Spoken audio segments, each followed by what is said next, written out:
Live from the CBS Bay Area studios, this is KPIX 5 News. Right now on KPIX 5 and streaming on CBSN Bay Area, a chance of thunderstorms and lightning in our forecast. Meteorologist Darren Peck explains the low probability, high consequence situation. The Dixie Fire, now 6 times the size of San Francisco. The incredible video when noon looked more like midnight. As COVID cases spike, where does California stand?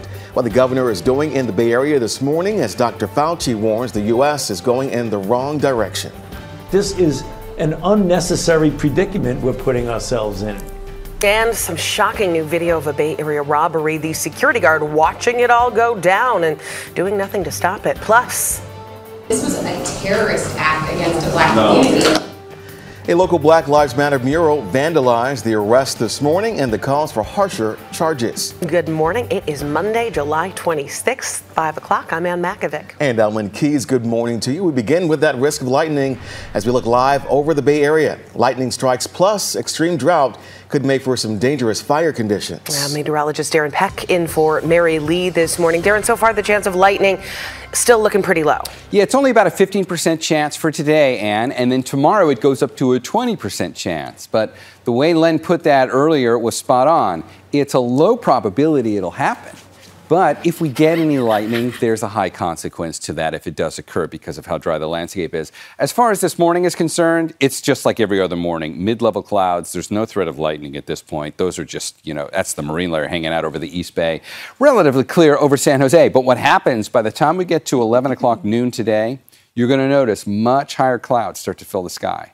Remnants of thunderstorms that have already been happening in Southern California. All right, daytime highs, right now we're in the currents. Our temperatures are right around 60, but daytime highs show us it will be cooler today. Only mid-80s for inland parts of the Bay Area. It was low 90s yesterday, and it'll be low 70s in the Bay. And yep, each one of those, coast, bay, and inland, equally a 15% chance for thunderstorms. Not the most likely scenario, but something to keep an eye on. Much more on that coming up in the complete forecast. Gianna, how's the drive looking out there? Hey, Darren, good morning. It's looking a little bit busy, especially if you are headed towards the Altamont Pass this morning. Westbound 580, we've got the usual brake lights. Eastbound, though, we do have a crash and injury accident, in fact, involving an overturned vehicle. It's stuck on its roof. It happened just about 4:30 this morning, and you've got a CHP emergency crews on scene. Apparently, it hit the center divide and guardrail, so there is a lot of activity on that eastbound side right before North Flynn.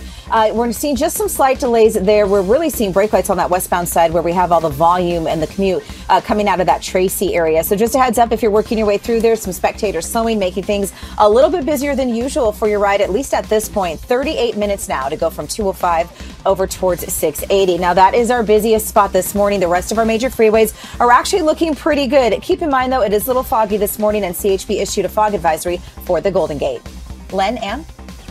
Gianna, thank you. This week is starting where last week left off, with growing concerns about the rising COVID cases. They've nearly tripled in 2 weeks nationwide. Yeah, this morning, Dr. Fauci says that the U.S. is going in the wrong direction. So what's next and where do we go from here? KPIX 5, Justin Andrews is live in Alameda County this morning, where the governor will be talking about the jump in cases here in California. Justin. Yeah, Lynn and Ann, doctors are becoming strained and tired. They say it's like deja vu all over again. They say people are just not taking advantage of the vaccine. That's also why Governor Gavin Newsom will be in Alameda County today to talk about this, highlighting some of the state's new efforts to encourage people to get vaccinated as this Delta variant is rapidly spreading. At this point, the governor's office says California has put more shots in the arms than any other state, administering well over 43 million doses. Nationwide, though, only about 56% of Americans have gotten at least one dose, according to the CDC. The U.S. is now averaging more than 43,000 cases of COVID a day as the Delta variant fuels a 65% jump. Yesterday, Dr. Anthony Fauci spoke with CNN's Jake Tapper. We've got to get more people who relate well to the individuals who are not getting vaccinated to get out there and encourage them to get vaccinated, as well as the trusted messengers in the community. We've just got to do better, Jake, because we have the tools to do this. This is an unnecessary predicament we're putting ourselves in. Doctors say that these new cases are largely preventable, and they say that's preventable by getting the vaccine. Governor Gavin Newsom echoes that. We're live in Alameda County this morning. I'm Justin Andrews, KPIX5. It is just all so frustrating. And starting today, as we look live at the San Mateo Bridge, anybody entering county buildings in San Mateo County will be required to wear a mask, regardless of whether or not they've been vaccinated. The other big story we're staying on top of this morning, those big wildfires in the Sierra. Take a look at this dramatic video of the Dixie Fire in Butte and Plumas counties. Looks like the middle of the night. It's not. This was noon yesterday. This fire has now burned nearly 200,000 acres. That's about 6 times the size of San Francisco. And it's pushing fire crews to their limits. This morning, some neighborhoods are under evacuation warnings. Others, like the town of Indian Falls, have already been ordered out. The fire further up in the hills was throwing embers down into this little community. It's just been absolutely bizarre, with all the smoke and you can't breathe. Crews from across the state are teaming up to fight it, but they have a long way to go. At this hour, the Dixie Fire is only 21% contained. And smoke from the Dixie Fire is complicating efforts for firefighters battling another huge wildfire, this one south of Lake Tahoe. Fire crews say it's affecting visibility and air quality in Alpine County. The smoke forcing crews to limit the use of their firefighting aircraft.